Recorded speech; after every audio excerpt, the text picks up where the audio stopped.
yɛbɛbɔ mpaeɛ na afei yɛtu yɛn ho ahyɛ Nyankopɔn nsa. Yɛagye nkɔpa yɛbɔ mpaeɛ de n'aseɛ ɛma wo. Agya wo dɔ yɛdɔ so bebree nti ɔbɔ yɛn ho ban ɛne no nso wama yɛn ho kwae sɛ yɛmfa w'asɛm mmerɛ wo nkurɔfoɔ. Yɛsrɛ wo sɛ wɔma wo tumi no ahoɔden adi nsɛm yi akyi na asiesie yɛda wase wɔ yɛn Awurade Yesu din mu. Amen. Amen. Yɛda Nyankopɔn ase sɛ Awurade ahu yɛn mmɔbɔ na ɛne no nso ɔna n'adom nso de n'asɛm kronkron no ɛbrɛ yɛn. Na nsan yi yɛsua biribi ɛfa awaresɛm na yɛahyɛ ase a ne yɛsua bi fa intermarriage ho. Nti ɛnɛ yɛ part 2 na yɛdi kan ehunu esua hunu sɛ awadie mu no ɛhwɛ mu hunu before the law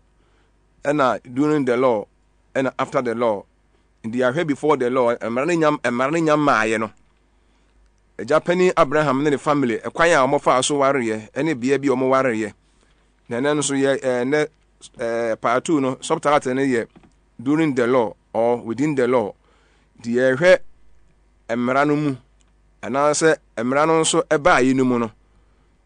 intermarriage a Nyankopɔn ɛmaa Israelfoɔ no ho kwae anaasɛ wɔama ɔmo ho kwae no ɛna ne yɛbɛhwɛ mu ne yɛsua. Nti ne yɛka intermarriage part 2 ba subtitle ne yɛ during the law. The man say you were before the law, during the law, and after the law. Ni nyina no enye share ba ko pene da ho. Emu bia no esesa. Na yenhwe. Ye kai hu kakra bia hu se awade ankasa no ewo nyina so. Di hu se awade nyina so no ye obi efe no 4 pillars of marriage. Awade no ejina so. Ebra odi eware ɛkwan a wɔfa so awareɛ baabi a wɔwareɛ ɛne nipa a wɔwaa no when to marry, how to marry, where to marry, and a person to marry. Saa ɛkwan ahodoɔ na yɛ de obi a owi ase bia a wɔwareɛ bia ɛfa so bi obi ni hɔ a ɔbɛka sɛ me deɛ me wareɛ na me fa akwa miɛnsa so ɛde ɛyɛ 4 pillars of marriage a nyame boa a me bɛka ho asɛ na metutu ho fo paa yie paa pillar ba akokora sɛ a ɛbɛ afɛto wɔwareɛ ba akokora sɛ ya na ehia papa sɛ yɛhwɛ ne yie pa ɛkwan a yɛfa so wareɛ ɛbra a yɛde ɛwareɛ ɛne nipa a yɛware no ɛna afei nso no ɛbra a yɛde ɛwareɛ ne nyinaa yadeɛ bi ɛho hia pa na ekura disadvantage ɛne wa advantage ne mmom sɛ yɛtumi nya ne pɛpɛɛpɛ deɛ a ne sɛ wode nyame na ahyira wo na ene no yenhwe ene yasam ne ti ne se during the law ye behwe emra no mu no intermarriage ye kan intermarriage dia na a marriage between different groups say ebia oman bi mu nipa bi na so oman we Ghana na ebia ye ware Nigeria fo ana se ebia America fo a no mu wale Italy fo say asante fo a na ye ware mfante fo jese anase se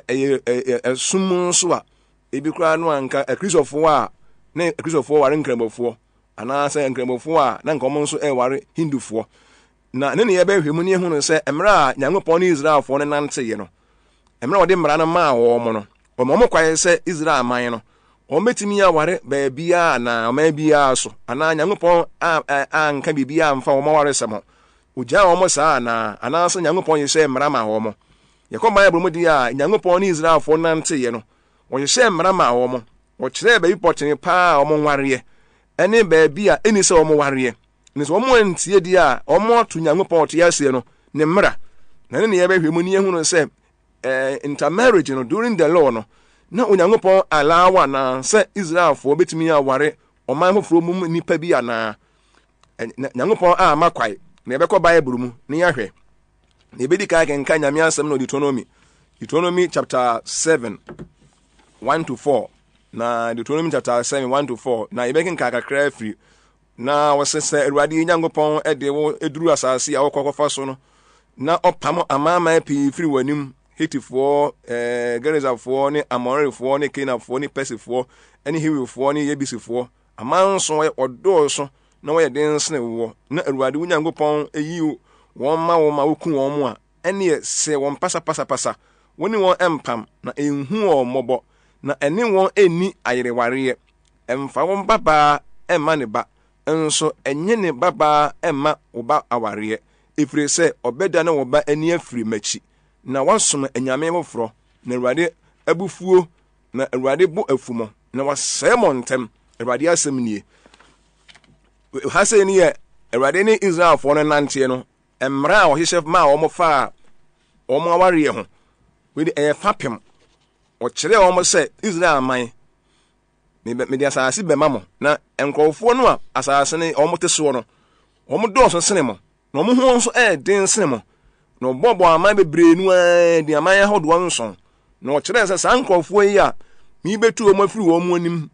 mebetu wɔn afiri asase ne soɔ no sɛ munya kɔ hɔ a monhwɛ yie ɛna mo ne wɔn anya intermarriage biara monhwɛ yie paa na mo amfa mo babaa ama wɔn bɛma aware ɛna monhwɛ yie ɛna wamfa oba bɛma nso ama ne babaa aware gye sɛ mo ne wɔn ni ayerewareɛ na ɔkyerɛ mu ɔsan kyerɛ mu reasons nti a ma wɔn ɛne wɔn ni enware mmomu ha sɛ ha deɛ ɛnyɛ futuo kɔkɔbɔ paa yie paa de yɛnhwɛ God's reason of forbidding paganic marriage ha sɛ yɛhwɛ Nyankopɔn deɛ nti a ogyina so sɛ ma Israelfoɔ no ɛnware saa ananafoɔ no deɛ di kan no wɔkyerɛ mu sɛ wɔn yɛ abosonsomfoɔ saa nkurɔfoɔ no nyinaa ɛsom anyame ahodoɔ a Onyankopɔn anyi ntomu na wɔkyerɛ mu sɛ saa nkurɔfoɔ yi they will turn their hearts from God saa nkurɔfoɔ no ɛbɛdane mo akoma afiri Onyankopɔn so na mo akɔsom abosom ha sɛ wɔkyerɛ reasons no yɛhwɛ reasons no deɛ di kan no Awurade sɛ ma ɔmo nware hɔ ɛyɛ mmara wama reason biara koraa no ɔsɛ ka mo nware hɔ anka no ano yɛntumi nkɔhye Nyankopɔn Onyankopɔn yɛnkɔhye ne sɛ why our how ne mu Onyankopɔn ɛma wɔma ne reasons bi sɛ one mo nware wɔ ɔmo a ɔmo yɛ abosonsomfoɔ ɔmo bɛda ne mo akoma afiri meme so ama mo akoma no akɔdi ɔmo nyame so na mo asom wɔn na afei nke yɛnhwɛ so ɛba saa no de ɛbɛfiri mu aba nso kyerɛ dia sɛ yɛhu sɛ one ɔma ne yɛ abosonsomfoɔ wɔn mu nim Awurade wɔn Awurade asɛm ni wɔn nkyɛn wɔn nsom ne koro Nyankopɔn koro no a ɔbɔ wiase nyinaa no wɔn nsom no wɔn akɔɛ nyinaa nso ɛntene ɛwɔ Awurade anim na afei nso no yɛhu sɛ abosonsom ɛyɛ Nyankopɔn a wɔte ase n'akyi wadeɛ paa yie ɛni asɛ yɛhu sɛ Awurade kyerɛ mu sɛ mokɔdi saa nkurɔfoɔ wei no mu akyi na mo ne wɔn ɛware a wabra wɔn deɛ bɛfiri mu aba nie sɛ ɔmo bɛdane mo akoma firi Awurade so na mo akoma no akɔ abosonsom so nti ma mo nware saa nkurɔfoɔ no wabra wɔn ɛyɛ Awurade mmara Awurade asɛm a na ha sɛ ɛnyɛ financial reasons nti Nyankopɔn bra wɔn sɛ nkurɔfoɔ no ɛyɛ sikasɛm wɔn yɛ hiafoɔ na mo ware wɔn a mbɛda ne yɛ hiafoɔ ɛnyɛ academic reason sɛ nkurɔfoɔ no nsua nwoma nti na sɛ wɔn nim de wɔn ani mieyɛ wɔn nyɛ nwoma nimfoɔ nti mo ware wɔn a wɔnhwɛ yɛ a wɔn bɛsɛɛ mo ma ama mo ma nso abrabɔ ayɛ basaa ɛna ɛnyɛ language barrier sɛ mo nte wɔn kasa ebi wɔn kasa mo ntie nti na wɔhwɛ ne yam kɔ ware wɔn a ɛmoa mo ɛnyɛ saa ɛnyɛ no nso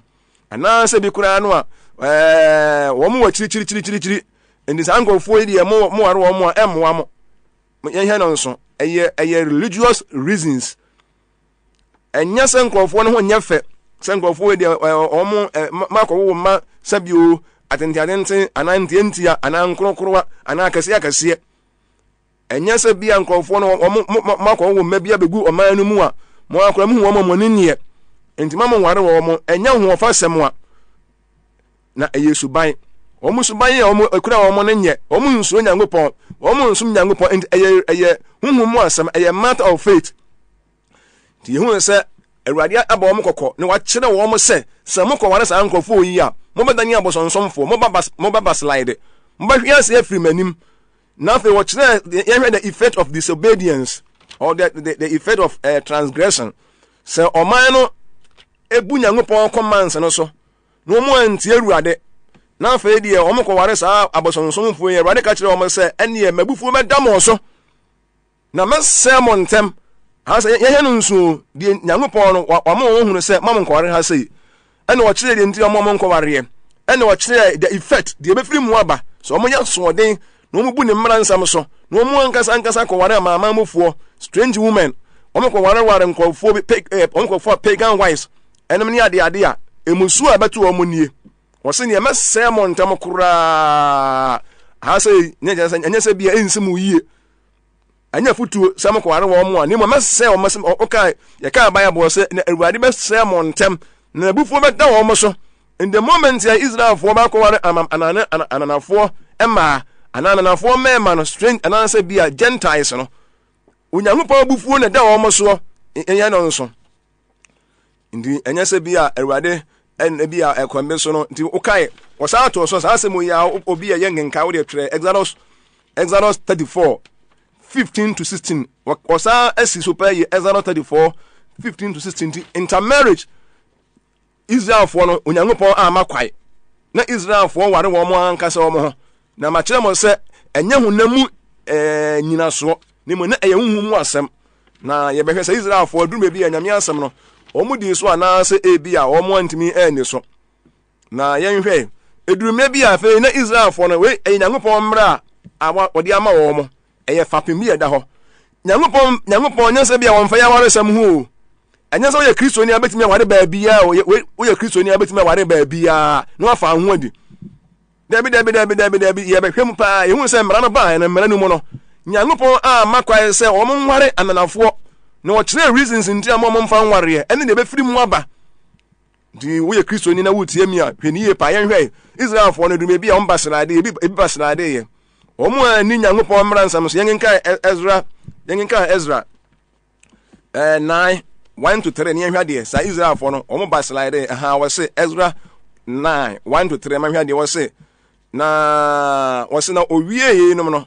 ema pawma no eba me nkyɛn na Israel ma sofo ne Lewifo no ente wo ho emfiri asase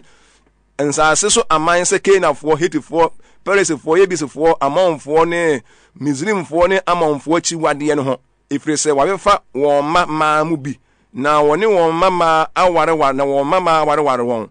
na asefoɔ kronkron no edi wɔn ho akɔfra ensase so aman na mapɔmma ne mpanimfoɔ no edi mmarato yi mo kai na metia asemi no samata ade mu na metu mitrinwi ene mbɔdwese na me ahodwene metena ase ase yebe sa aka ha bio yehu se afa Israelfo no Awurade mmara wa hyehyɛ no eye Deuteronomy atwere ato wɔ sɛ mamon ne amamamufoɔ enware Gentiles na Israelfo mo ware mo nko a mo ho no Onyankopɔn command no Israelfo bu so afa de Israelfo kɔware amamamufoɔ binim kɔware amamamufoɔ Awurade omoto Onyankopɔn ɔte asɛ mmere o yehu se eye mmarato akase pa ye pa yengenka we nka ho ne yɛhwɛ yɛtumi agina so yie Nehemia 13:23-26 nso yɛhwɛ Nehemia nso Nehemia 13:23 ɔse na enanum no mihunu Yudafoɔ a waware asɔde mama ene amon mama ne Moab mama na wɔma eka asɔde kasa fa ne fa na Yudafoɔ de kasa de wontumi nka na amanu mu bia de ne wɔka na me ne wɔn ehame na me dome wɔn na me bɔ marima no mu ebinom na me rutu wɔn onwi na me de Nyankopɔn ntam agye wɔn sɛ mo de mo mama emma marima na mo gye wɔn mama emma mo ma wade a anansa mo ankasa mo ware wɔn a enye yenum ho na Israel hene Solomon eye bɔne eno no so ase ye hu se Awurade asamam abi enya me hu sa fe de Israelfo no o moto bɔne mu o makɔ ware ananafo ma na Nehemia na wɔyɛ governor ho saa mere no wɔyɛ amrado no odi wɔ man no saa mere no ye na ekoso no anso nani on so wo moto Nyankopɔn mere nti wɔn kra ne wɔn mu di ni papa no kyerɛ mu sɛ ɛnya saa de we na ɔhene Solomon Nyankopɔn man ne nyansa akora no ɔnam so yɛ Nyankopɔn bɔne on saa sɛ Israelfo na fi Nyankopɔn akwan so Erade se mmarato se mama nware amama mufuo mu ne Egyptfo nyia ware amonfo nware aman hodo atwa mu ho ahia bie ne wese mo ware mo ankasa na ese mo ware mo ho no wose asefo no Israel holy seed no omo menga with Gentiles afedie amama mufuo no afedie se aware no enkofo no beka omo ti afe omo kura omo kasa akwa afe ne Israel fo to omo kasa akene enkofo omo ware omo kasa na afe omo ka afi omo ankasa kasa Hebrew kasa kura na fi no omo nim ayare hwesem pa na ebe Bible no so ya twe no Hebrew kasam na so man afi omo nte omo ankasa kasa ade a nyame asem na be na omo timi ahunu mu ayare hwesem pa ti hu se Israel fo no afi de omo to Nyankopɔn mra nti ha se eye baslide o Nyankopɔn mo me mfa nshi adwe mo se Nyankopɔn ka kire Israel fo no se mo ware amama mu fo a mesem na mabufo be da omo so eni hu se nkofo yi a omo amfa Nyankopɔn asem anya hu na omo bu Nyankopɔn mmara nsam so no na Onyankopɔn abufuo eda omo so en fansi ya adwene mu na ade ba ko ana are ho bebre pa kase yakura ne se oman mu mpanimfo ene oman omo mu nim de pa na ne edi sa mmarato emu kai se de ken kai no o kai na Ezra chapter 9 verse 2 no ken kai na Ezra chapter 9 verse 2 no wo se na oman mu atitire oman mu asofo oman mu mpanimfo pa na di sa mmarato semu yi emu kai ma men kinka ka kire bi 2 no Ezra chapter 9 Ezra chapter 9:2 o de me ka kire bi o se bi ho na ema pomma ne mpanimfo no na edi mmarato yi mu kai na di mmarato ni mu kai mmarato no na mmarato se Israel ni be ware ananani straight obako ware paganic marriage ni Nyankopɔn esi kwai na nso durume bia na omo buo mo ni agu Nyankopɔn mmara nsam so na ohimfo di kai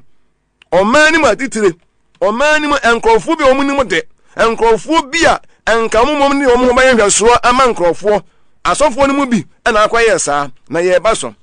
ya rewesem pa yie pa enne ohwemu a mmarato eno ni ba bebre ho na asofo ene elders ene empanimfo ansan ka de ye ho ye hwɛso ma enkrofo no ye mum na ye ne ma bi enisi ye ya sam kase pa ne ko ohwa ene omo ware ye kora anye mu bi pa mu bi kora ya asofo ma menom ene elders no yirenom ene elders na ankasa deacons no nya de marriage counselors be brenu aware enye omo esesenka omo ankasa kora de omo ye hweso papa man krofo no omo mom na omo kora edi sansemi hofo eya rehosem pa papa na megidie se na yen hwe Solomon so the same thing o nka Nyankopɔn asem no ewo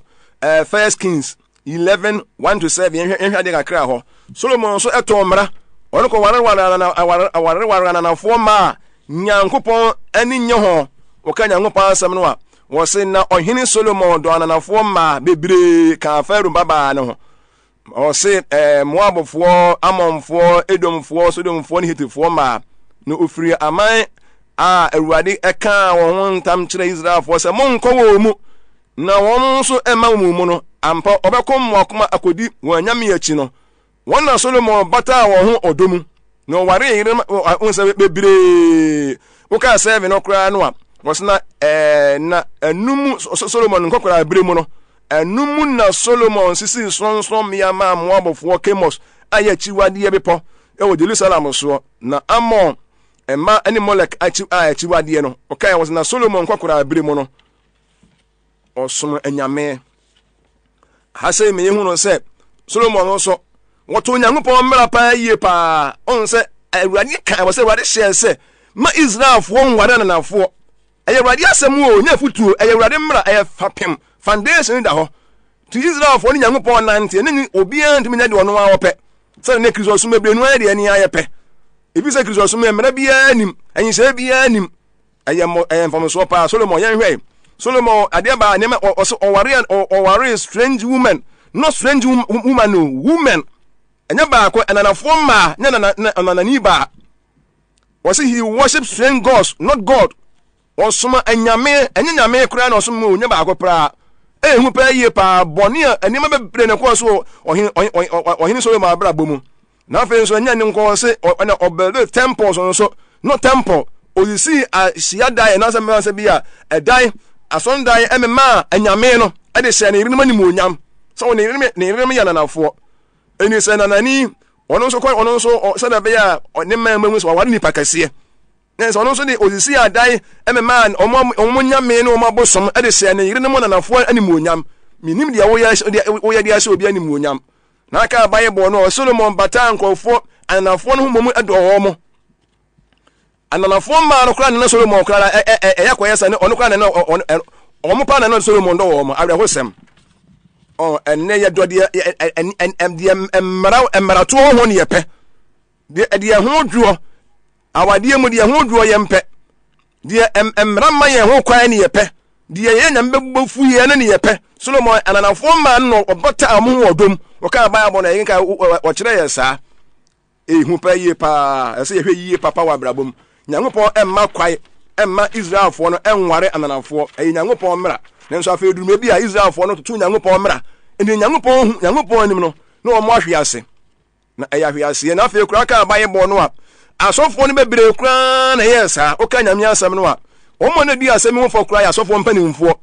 oka yenkenka Ezra chapter 10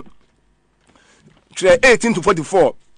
Exodus chapter 10 mekai 18 kwa de twani nyina wose na ohunu asofo mamu a wahiesia ema manafo o afa otoa so a awe wosem pa okai ya okai gosi 44 hono a aba onipa be se 113 wale se wo mo a mo ware nanafo 113 people emunai efra emunai free high priest family high priest ne family no mu ankase so for pompa busuamu kura no ani family no emunan awara nanafo na ohwemu nso kura wonkenka akozi nso a priest asofo no ankasa busuamu no nso ankasa asofo no ankasa fie emu nso 13 aware ananafo ma na levifo nso omudi akire nso emu be se no nso emu be se 10 eno nso emu be 10 nso aware ananafo ma ansa na common Israel nipa be 86 omu nyina na wa so fopani free so fopani so egosi nkaye ni nyina so no dodo no asai na so ekoba na ese di a se na yehu na yenhwe na fe beduru mebe na afe enye afe Nyankopon asem na so akata ndo mi hu so bi kura wa na nani kura omu ni boni biu ena nipa modwa mo se jama kura ye boni biu me kwa dodo no eye ya re wesem pa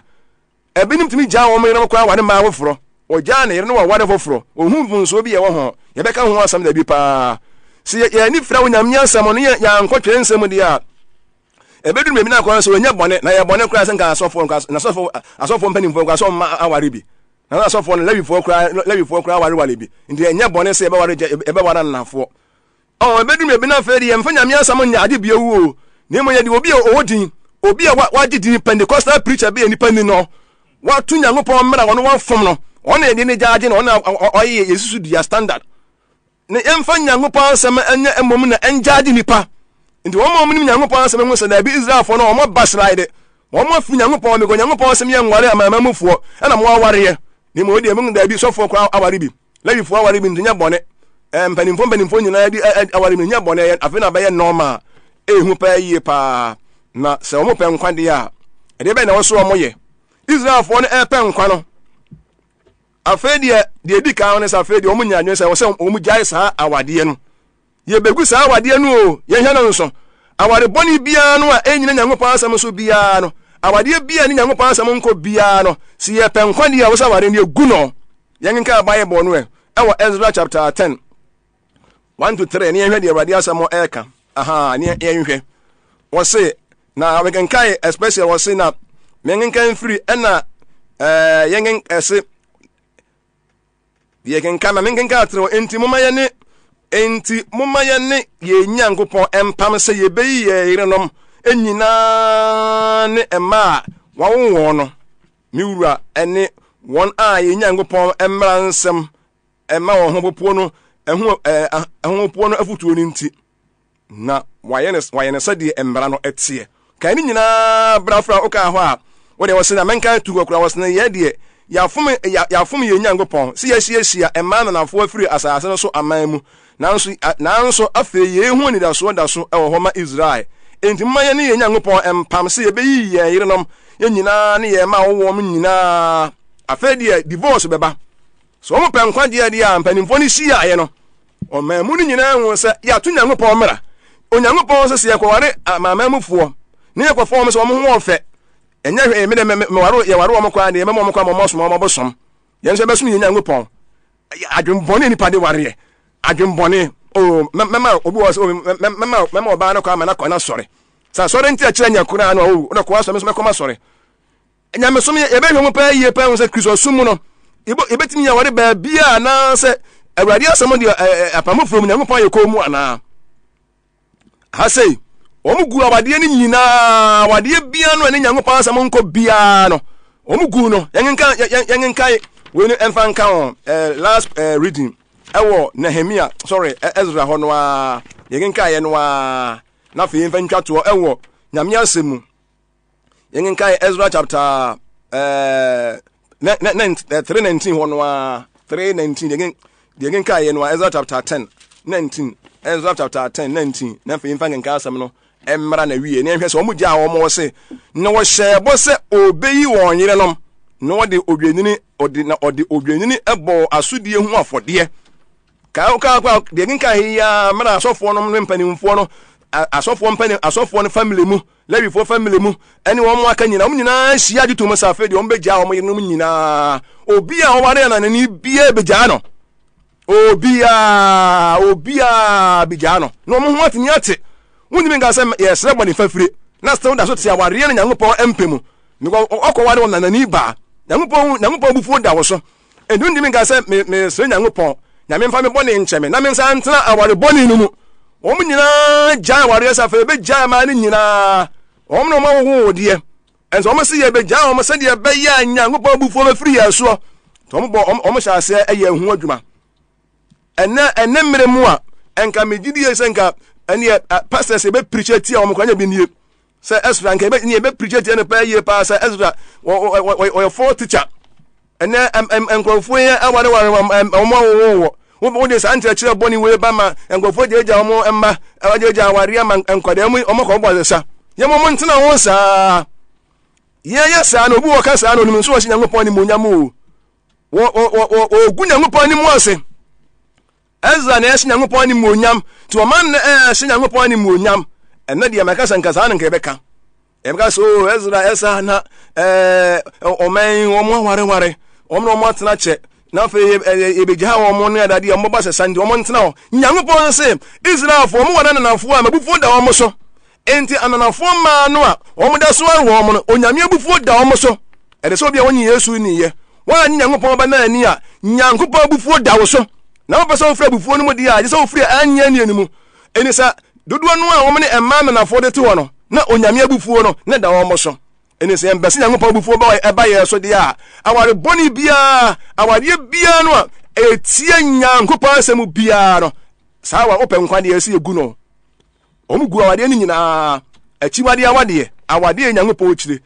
se Nyankopɔn asɛm yɛ nkware ananafo ma ne se bɛkɔware wɔ mo de na kyerɛ se yɛnim nyansa akyɛ awurade Onyankopɔn na ɔmo ahoɔden Onyankopɔn ma wonim die Onyankopɔn ma wonyansa Onyankopɔn ne no nkonkron abɛtena wo mu no wɔ se awade we ma nkware na se yɛse yɛbɛkɔ akɔware die a ne yɛse yɛmu awurade ne yɛnso Nyankopɔn o me na me ware ɔba no mama na kwa mala so akɔna so na mama akɔma sɔre ɔbɛso ne mosoma na mama bosom ebeduru me ebi no na afa udi ne bosom akyi ebeduru me ebi no na afa wo yɛ ne mabi yɛ mfata emra me dia se me aba na wie yi die me twa adwenya nso a ne sɛ Israelfo Nyankopɔn no ɔmo nante yɛ no wa ma kwai ama ɔmo anware ananafo die bɛhwɛ emra na chi nso sɛ ɛkwan da hɔ ana endi ɛyɛ mmaratoɔ ɛyɛ mfɔmɔsoɔ ɔmo gu awade no endi awade bia ne Nyankopɔn asɛm nkɔ bia no aware boni bia obitimu bia na ɛyɛ chiwade na etie Nyankopɔn mmara no wundi mmampa yɛ sɛ Nyankopɔn fa me bɔ ne nkyɛ me na me nsa ntemu Onyankopɔn hu wa still no na nabufuo ɛda so da wo so this all free mu ansa na me bo a yɛbɛho asɛm timinua yɛbɔ mpaye yɛdi asɛm a yɛatie nyina yɛ Nyankopɔn nsa yɛsɛ Nyankopɔn so hu yɛ mmɔbɔ na awade ne nipa bebre no abɛkɔ ɔsɛ yie mu 4 pillars of marriage no Onyankopɔn ne Israelfo nam no wanka sɛ metuma awade ba bia omo ware Israel mo nko a omo free Israel mo ko ware outside no no omo fi Nyankopɔn akwan so minim so fi Nyankopɔn akwan so a ene tu hofo ye bom paye eja kronkron me di watiefo nyina ehye wonsa ene de wasem waba de odi asemi hofo awurade me so hunu mobɔ de wotie wade bi mu a yenya ne ho ade de ono obi hye ho awurade Nyankopɔn woni nyi empena wade ho me bom paye mo kra bia ne wotie mi se awurade hunu mobɔ ma wasemi hu eni asemi achi me bom paye de oman Ghana no hye wonsa awurade bo man ho bai ne shira wo man eda wase e wo Yesu din mu amen.